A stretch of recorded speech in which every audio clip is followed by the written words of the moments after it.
नमस्कार, मी पूजा. टॉप टाइममध्ये आपल्या सगळ्यांचं मनपूर्वक स्वागत. आजचा आपला विषय आहे वंध्यत्वावर मात आणि आपल्याला मार्गदर्शन करणार आहेत डॉक्टर सुप्रिया पुराणिक.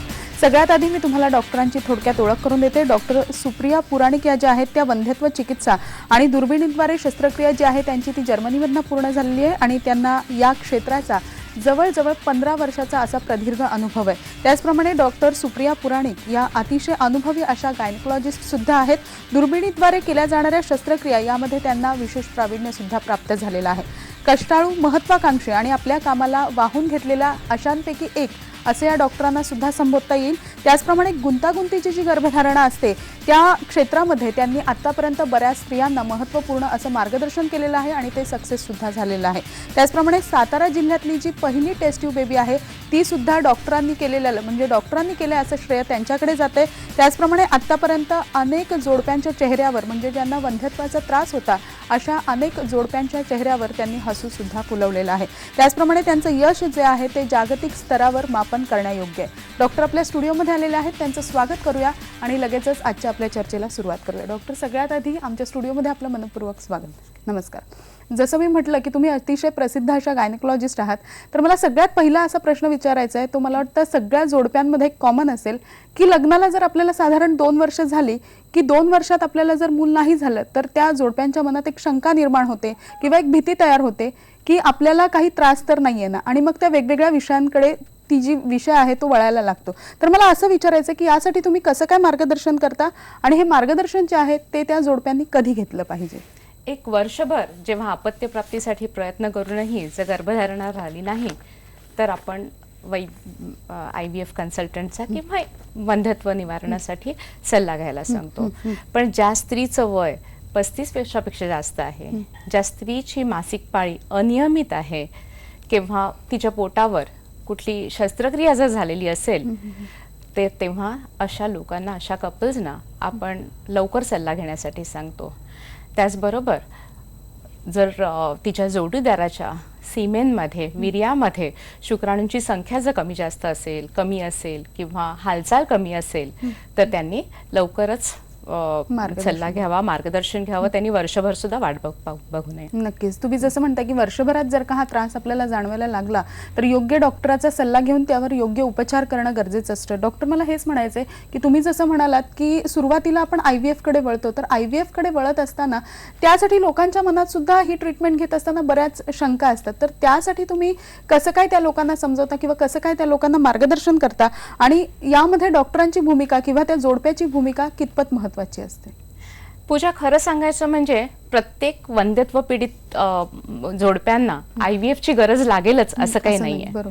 पहिल्यांदा त्यांची तपासणी झाली पाहिजे, त्यांची डिटेल हिस्ट्री आपण घेत असतो आणि त्यानंतर आपण त्यांना त्यांची वंध्यत्वासाठी जे असलेलं त्यांच्यामध्ये कारण आहे हे शोधून काढतो आणि मग त्या पद्धतीने आपण ट्रीटमेंट देत असतो, ट्रीटमेंट सांगत असतो.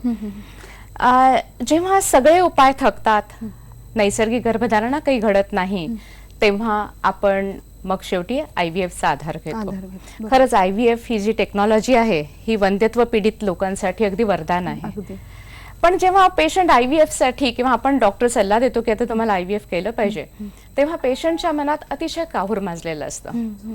हे IVF पहिल्यांदा त्यांना वाटतं की IVF मधून होणारं बाळ, जन्मणारं बाळ हे नॉर्मल तर असेल ना. बरोबर, अगदी.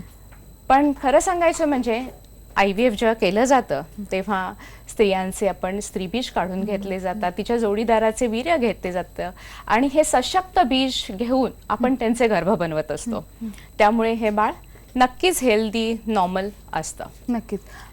IVF ला घेऊन डॉक्टर, मला हा सुद्धा प्रश्न विचारायचा आहे की IVF ला घेऊन बरेच समज आणि गैरसमज सुद्धा अजूनही समाजामध्ये आहेत. म्हणजे खरं तर सायन्स इतकं पुढे गेलेलं आहे तरी सुद्धा लोकांच्या मनामध्ये याबद्दलची एक भीती आहे. तर याबद्दल तुम्ही कसं काय त्या जोडप्यांना मार्गदर्शन करत असता? खरं म्हणजे IVF किंवा टेस्ट ट्यूब बेबी आपण जेव्हा बोली भाषेत म्हणतो तेव्हा टेस्ट ट्यूब बेबी म्हणजे आपलं हे स्वतःचं मूल आहे ना, हा त्यांच्या मनात एक अतिशय मोठा गैरसमज असतो. आता मी तुला सांगितल्याप्रमाणे आपण जेव्हा IVFचा सल्ला देतो तेव्हा आपण त्या स्त्रीची स्त्रीबीज आपण बाहेर काढून घेत असतो, तिच्या जोडीदाराचे आपण शुक्राणू घेत असतो, त्यांचा गर्भ आपण बाहेर परीक्षा नळीत लॅबमध्ये तयार करत असतो. जेव्हा नैसर्गिक गर्भधारणेस अडथळा असतो तेव्हा हा असा लॅबमध्ये आपण गर्भ तयार करत असतो आणि तयार झालेला गर्भ आपण तिच्या गर्भाशयामध्ये परत सोडत असतो. त्यामुळे हे मूल 100% त्यांचंच असतं, त्या जोडप्याचंच असतं. नक्कीच. कित्येक वेळेला असं आपण म्हणतो की त्यांच्या पुढे प्रश्न असतो की बापरे, ही एक खूप वेदनादायी प्रोसिजर आहे, त्यात खूप पेन्स होतात किंवा त्रासदायक आहे. हा सुद्धा त्यांच्या मनातला हा एक गैरसमज असतो. खरं म्हणजे वर्षोनवर्ष नैसर्गिक गर्भधारणेची जी वाट बघत असलेली जी कपल्स आहेत, जोडपी आहेत, त्यांच्यासाठी IVF हे वरदान आहे. आणि त्यांच्यासाठी त्यांनी थोडासा त्रास, त्यांना हे जर त्यांची स्वप्नपूर्ती होण्यासाठी त्यांना जर घ्यायचं असेल तर खरं म्हणजे त्यात काही विशेष असं नाहीये. कारण IVF मध्ये कसं असतं, स्त्रीबीज तयार करण्यासाठी आपण पहिले 10 ते 12 दिवस इंजेक्शन्स देत असतो. हे इंजेक्शन आपल्या साध्या इंजेक्शन सारखेच खुब्यावर किंवा मांडीवर अशी असतात. ही इंजेक्शन्स 10 ते 12 दिवसाची इंजेक्शन झाल्यावर स्त्रीबीज छान तयार होतात. ही स्त्रीबीज आपण थोड्याशा भुलेखाली वेदनाविरहित प्रक्रियेने बाहेर काढून घेतो. त्याला आपण ओव्हम पिकअप असं म्हणत असतो.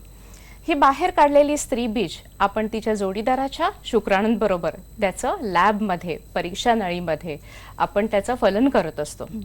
आणि हे फलन झालेले गर्भ जे असतात हे 3 ते 5 दिवस आपण बाहेर बघत असतो, त्याची वाढ आपण मॉनिटर करत असतो आणि चांगले हेल्दी गर्भ आपण स्त्रीच्या परत गर्भाशयात सोडतो. त्याला आपण एम्ब्रिओ ट्रान्सफर असं म्हणतो. तर ही एम्ब्रिओ ट्रान्सफरची जी प्रोसिजर असते ही सुद्धा वेदना विरहित असते. त्याच्यासाठी कुठल्याही भुलेची आवश्यकता नसते. नंतर त्याच्यानंतर साधारण 5 ते 6 तास आपण हॉस्पिटलमध्ये तिला ठेवून घेतो आणि मग डिस्चार्ज करतो. जेव्हा आपण IVF म्हणतो किंवा IVF करायचं हा जेव्हा सल्ला देतो तेव्हा त्यांना असं वाटतं IVF ने गर्भधारणा झाली म्हणजे 9 महिने पूर्ण बेड रेस्टची गरज आहे काय. पण हा समज आहे, हा अतिशय चुकीचा आहे. एकदा गर्भ रुजला की नंतरची जी काही प्रेग्नन्सी असते ही नैसर्गिक गर्भधारणा जशी असते तशीच असते. आपल्याला 9 महिने बेड रेस्ट किंवा इंजेक्शनची अजिबात गरज नसते. नक्कीच. जसं तुम्ही म्हणताय की बरेच समज आणि गैरसमज असतात, त्यामधला एक असं सुद्धा आहे की ही जी प्रोसिजर आहे किंवा ही जी उपचार पद्धती आहे ती खूप महागडी आहे आणि प्रत्येक जोडप्याला ती परवडणारीच आहे असं नाही. त्यामुळे सुद्धा काही जोडपी आहेत ती या ट्रीटमेंटपासून दूर राहायचा प्रयत्न करत असतात. तर अशा जोडप्यांना तुम्ही या कार्यक्रमाच्या माध्यमातून काय सल्ला द्याल? खरं म्हणजे वर्षोनवर्ष नैसर्गिक गर्भधारणेची वाट पाहत जेव्हा उतार वयात गर्भधारणा अगदी नैसर्गिकरित्या जरी आपण झाली असं समजू, तरी सुद्धा या उतार वयात त्यांचं मन आणि त्यांचं शरीर हे गर्भधारणा पेलण्यासाठी थोडंसं असमर्थ असतं. तर अशा वेळेला म्हणजे आपण म्हणूया की शारीरिक, मानसिक, सामाजिक आरोग्याच्या दृष्टीने योग्य त्या वेळी योग्य त्या गोष्टी ह्या घडायलाच लागतात. आणि अशा वेळेला अशी थकलेली जी कपल्स असतात तर त्यांना ही प्रक्रिया जी आपण म्हणतो तर ही वेदनादायी किंवा आपण म्हणतो की महागडी असं वाटत असतं. पण खरं म्हणजे घरातल्या वडीलधारी जे असतात त्या वडीलधाऱ्यांना समजा मेंदूचा त्रास झाला, हृदयाचा त्रास झाला तर आपण तात्काळ पैशाची आपण जुळवणी करत असतो. पण IVF साठी, मूल होण्यासाठी गर्भधारणा म्हणजे हा पैशाचा अपव्यय आहे असं समजलं जातं. खरं म्हणजे तरुणपणात आपण म्हणजे दिवसेंदिवस, महिनोन्महिने, वर्षोनवर्ष या अपत्य प्राप्तीसाठी आपण झुरत असतो. आपलं हृदय, मेंदू पिळवटून जात असतं. तर या स्वप्नपूर्तीसाठी थोडासा खर्च तर करायलाच हवा. बरोबर. आणि जर महागडं आपण म्हटलं तर निश्चितच त्याच्यासाठी असलेल्या ज्या खर्चिक तपासण्या असतात IVF साठी लागणाऱ्या त्या तपासण्यांचा खर्च जास्त आहे. स्त्रीबीज जेव्हा आपण तयार करण्यासाठी हार्मोन्स आपण वापरतो ही हार्मोन्स थोडीशी महागडी असतात. किंवा हा गर्भ आपण तयार करण्यासाठी जे कल्चर मीडियाज, डिस्पोजेबल ह्या गोष्टी आपल्या महागड्या असतात. त्याचप्रमाणे एकदा गर्भ आपण आत सोडल्यावर तो रुजून घेण्यासाठी जी आपण औषधं वापरतो ती सुद्धा सगळी महागडी असतात. तर हा सगळा खर्च हा स्वाभाविकच आहे, हा थोडाफार खर्च होणारच आहे. पण आपलं स्वतःचं मूल अगदी लवकरात लवकर आणि खात्रीने मिळण्यासाठीचा हा अतिशय सोपा मार्ग आहे. त्यामुळे तेवढा खर्च म्हणजे मला वाटतं जर योग्य वेळी या जोडप्यांनी उपचार पद्धती घेतली आणि जर या तुम्ही ज्या काही ट्रीटमेंट सांगताय ही जी जर ट्रीटमेंट घेतली तर त्यांना योग्य वेळी मूल होणं हे स्वाभाविक आहे. याबद्दल तुम्ही अगदी थोडक्यात काय सांगू शकताय? आता आपण जेव्हा म्हणतो की योग्य वेळेत हे झालं पाहिजे, ही जी जोडपी असतात ही वर्षोनवर्ष गर्भधारणेसाठी, नैसर्गिक गर्भधारणेसाठी वाट बघत असतात. कुणी म्हणेल ते करत असतात, कुणी सांगेल तिथे जात असतात. अगदी काही वैज्ञानिक, काही अवैज्ञानिक, सगळ्या गोष्टी ते करत असतात. ही जी अशी भरकटलेली जी जोडपी आहे, तर त्यांनी जास्त भरकटू नये यासाठी आपल्या सेंटरचं, आपल्या सह्याद्री स्पेशालिटी हॉस्पिटल नगर रोड याच्यामध्ये आम्ही एक अभिनव अशी योजना आणलेली आहे आणि त्याचं नाव आहे रॅपिड ॲक्शन अप्रोच. म्हणजे रॅपिड ॲक्शन अप्रोचच्या माध्यमानं आपण त्या जोडप्यांना 1 वर्षाच्या आत गर्भधारणा होईल याच्यासाठी आपण आटोकाट प्रयत्न करत असतो. जेव्हा जोडपं आपल्याकडे येतं तेव्हा आपण पहिल्यांदा त्यांची डिटेल हिस्ट्री बघितली जाते, त्यांच्या थोड्याशा तपासण्या केल्या जातात आणि ह्या तपासण्यांवरून आपल्याला अंदाज येतो की एक्झॅक्टली प्रॉब्लेम काय आहे, नेमका दोष कुठं आहे आणि हा दोष लक्षात घेऊन आपण त्याच्यावर मात करण्यासाठी उपाययोजना आखली जाते.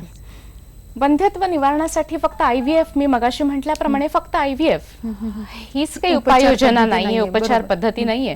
अनेक अशा उपचार पद्धती आहेत आणि त्या सगळ्याची माहिती दिली जाते. त्या माहितीनुसार प्रत्येक जी स्टेप असते, उपचार पद्धतीची प्रत्येक उपचार पद्धती असते, तिच्यासाठी लागणारा वेळ, तिच्यासाठी लागणारा खर्च, तिचा सक्सेस रेट याची पूर्ण कल्पना आपण त्या जोडप्याला देत असतो. आणि मग अगदी एक सुवर्ण मध्य गाठून आपण वर्षभरात त्या जोडप्याला अपत्यप्राप्ती झालीच पाहिजे यासाठी आपण प्रयत्न करत असतो. म्हणजे खरं सांगायचं म्हणजे पूजा, मी नेहमी म्हणते की त्यांचा उत्साह, उमेद, ऊर्जा असेपर्यंत त्यांना बाळ देणं हा आपल्या रॅपिड ॲक्शन अप्रोचचा एक महत्वाचा. मला वाटतं तुम्ही जसं डॉक्टर म्हणालात की ह्याचा सक्सेस रेट, म्हणजे कुठल्याही ट्रीटमेंटचा सक्सेस रेट आपण जास्त महत्वाचा समजला जातो, तर IVFचा सक्सेस रेट नेमका किती आहे याबद्दल सुद्धा मला जाणून घ्यायचंय. मात्र इथे एका छोट्याशा विश्रांतीची वेळ झालेली आहे, लगेचच भेटतोय. कुठेही जाऊ नका, पाहत राहा डॉक्टर.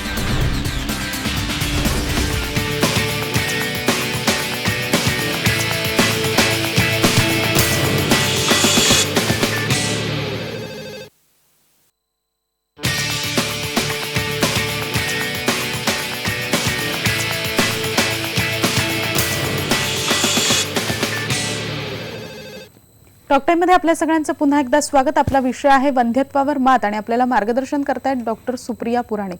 लगेचच आपल्या चर्चेला सुरुवात करूया. डॉक्टर, ब्रेकवर जाण्यापूर्वी जसं मी म्हटलं होतं की कुठलीही उपचार पद्धती असो, ती वंध्यत्वाबद्दलचीच नाही तर कुठलीही उपचार पद्धती आपण घेत असताना आपण एक लक्षात घेत असतो की या उपचार पद्धतीने आपल्याला कितपत फायदा मिळू शकतो किंवा याचा सक्सेस रेट आपल्याला किती मिळू शकतो. आणि IVF सारखी ट्रीटमेंट करायची म्हटलं तर नक्कीच पेशंट हा प्रश्न तुम्हाला विचारत असतील, तर या संदर्भात तुम्ही काय सांगू शकता? जगभरात कुठेही IVFची आपण ट्रीटमेंट घेतली तर सक्सेस रेट हा साधारण एका सायकलसाठी 40% असं समजलं जातो. हा 40% सक्सेस रेट आहे, हा कुठल्याही स्टँडर्ड लॅबचा सक्सेस रेट असतो. तसंच आमच्या इथे एका सायकलसाठी गर्भधारणा एक 40% लोकांना 100% गर्भधारणा पहिल्या सायकलमध्ये होते. पण उरलेल्या कपल्सना परत एकदा सायकल करायला लागतं. काही लोकांना अजून एकदा करावं लागतं. 3 ते 4 वेळेला सुद्धा IVFचं सायकल हे करावं लागू शकतं. समजा आपण एकदा पहिल्यांदा IVFचं सायकल करतो आणि ते समजा फेल्युअर आलं, ते फेल झालं, तर पेशंटचा आपल्यावरचा, डॉक्टरांवरचा विश्वास उडतो. यात डॉक्टरांची कुठं काही चूक नाहीये ना असं त्यांना वाटायला लागतं. आणि मग अनेक सल्ले त्यांना मिळतात आणि मग ते दुसऱ्या दवाखान्याची किंवा दुसऱ्या हॉस्पिटलची, दुसऱ्या क्लिनिकची वाट धरतात. पण खरं म्हणजे हे केल्यामध्ये खूप मोठी एक अडचण निर्माण होते. कारण जेव्हा आपण पहिला IVF सायकल करतो किंवा आपण पेशंटना बघत असतो तेव्हा त्या डॉक्टरना त्या IVF सायकल फेल का झालं याची कारणं लक्षात येतात. म्हणजे तिच्या स्त्रीबीजामध्ये काही प्रॉब्लेम आहे का, जोडीदाराच्या शुक्राणूंमध्ये काही प्रॉब्लेम आहे का, त्याचं DNA फ्रॅगमेंटेशन जास्त आहे का. त्याचबरोबर कधी कधी गर्भ जरी उत्तम तयार झाले तरी ते रुजण्यासाठी जी लागणारी गादी आहे ती गादी काही कमी पडते का, त्या गादीतला रक्तपुरवठा कमी आहे का. ही अशी महत्वाची कारणं की हे सायकल का फेल झालंय याच्याबद्दल डॉक्टरांना कळू शकतात. जेव्हा पेशंट डिस्टर्ब होतो, निराश होतो, दुसऱ्या हॉस्पिटलमध्ये जातो, तेव्हा पहिल्या वेळेला आलेल्या फेल्युअरची कारणं जी असतात, जी आपण नोट केलेली असतात, त्याचं रेकॉर्ड असतं, ते रेकॉर्ड दुसऱ्या डॉक्टरना माहिती नसतं बरोबर. आणि त्यामुळे परत नव्याने सगळी सुरुवात केली जाते आणि परत अपयशाचा सामना करायला लागतो. त्यामुळे असे जे पेशंट भरकटून जातात त्यांच्यासाठी त्यांनी तसं होऊ नये आणि आपल्याला त्या पेशंटच्या त्यांच्या जी काही फी त्यांनी आकारलेली त्याचा पुरेपूर मोबदला मिळावा यासाठी आपल्या हॉस्पिटलने एक अभिनव योजना आणलेली आहे. त्या योजनेचं नाव आहे एकदाच पैसे भरा आणि बारशाची तयारी करा. त्याचं हे लिफलेट दाखवते तुला. हे आहे एकदाच पैसे भरा आणि बारशाची तयारी करा. तर ही जी योजना आहे ही खूप इंटरेस्टिंग योजना आहे. आपण या योजनेमध्ये पेशंटकडून एकदाच फी आकारतो आणि एकदाच त्यांनी ते जेव्हा फी आकारली आहे त्याच्यात आपण IVF ची ट्रीटमेंट सुरू करतो. समजा पहिल्या सायकलमध्ये ती IVF ची ट्रीटमेंट फेल झाली तर त्याचे कारण शोधून काढतो, परत दुसऱ्यांदा करतो. पण एकदाच भरलेल्या फी मध्ये आपण दुसरं तिसरं जेवढी लागेल तेवढी सायकल आपण करतो आणि पेशंटची गर्भधारणा होईपर्यंत त्याच आकारलेल्या फी मध्ये आपण ट्रीटमेंट देत असतो. त्यामुळे होतं काय की पेशंट जरा रिलॅक्स राहतो. जेव्हा मानसिक दृष्ट्या किंवा आर्थिक दृष्ट्या पेशंट जेव्हा रिलॅक्स राहतो, त्याला टेन्शन नसतं, तेव्हा शारीरिक रिस्पॉन्स हा सहजच मिळतो. बरोबर. तर त्यामुळे ही अशी एक अभिनव योजना आहे. याचा खूप पेशंट त्याचा लाभ घेतात आणि अगदी बऱ्याच ह्या योजनेद्वारे आपण मातृत्वाचा आनंद अनेक अशा कपल्सना दिलेला आहे. पण समजा असं होतं आपण एकदा IVF करतो, सक्सेसफुल होतं, पण 2-2.5 महिन्यामध्ये अबॉर्शन होऊन जातं किंवा तो गर्भ पडून जातो, हार्टबीट्स बंद होऊ शकतात. मला वाटतं डॉक्टर याची नेमकी कारण काय आहेत आणि हे अबॉर्शन नेमकं कशामुळे होतं हे सुद्धा मला तुमच्याकडनं जाणून घ्यायला आवडेल. मात्र इथे एका छोट्याशा विश्रांतीची वेळ झालेली आहे. लगेचच भेटतोय, कुठेही जाऊ नका, पाहत राहता.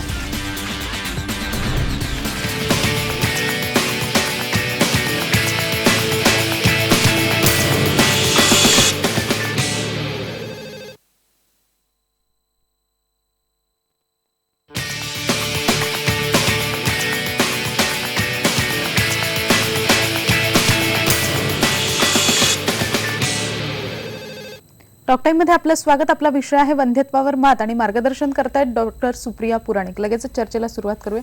डॉक्टर, ब्रेकवर जाण्यापूर्वी तुम्ही तुमच्या योजनेबद्दल सांगत होता, तर या योजनेबद्दल आणखीन काही सांगता आलं तर? हो, मी योजना मगाशी जी सांगितली होती एकदाच पैसे भरा आणि बारशाची तयारी करा, या योजनेमध्ये आपण बघितलं होतं की आपण मल्टिपल अटेम्प्ट्स तिला गर्भधारणा होईपर्यंत आपण त्याच फी मध्ये तिला ट्रीटमेंट देत असतो. पण समजा अबॉर्शन झालं तरी सुद्धा आपण वेगळी काही फी आकारली जात नाही. जी पहिल्यांदा आपण फी जी आकारलेली आहे त्यात आपण परत एकदा तिला गर्भधारणेसाठी तिच्यासाठी प्रयत्न करत असतो. नक्कीच डॉक्टर, या योजनेबद्दल तर तुम्ही सांगताय, मात्र बऱ्याचदा असं होतं की इन्शुरन्स आणि विमा जे असतात ते सुद्धा आपल्याला या ट्रीटमेंटसाठी फायदेशीर ठरू शकतात का? हा सुद्धा एक लोकांच्या मनामध्ये महत्त्वाचा प्रश्न असतो. तर याबद्दल काय सांगू शकता की खरंच हे फायदेशीर ठरू शकतं आपल्याला?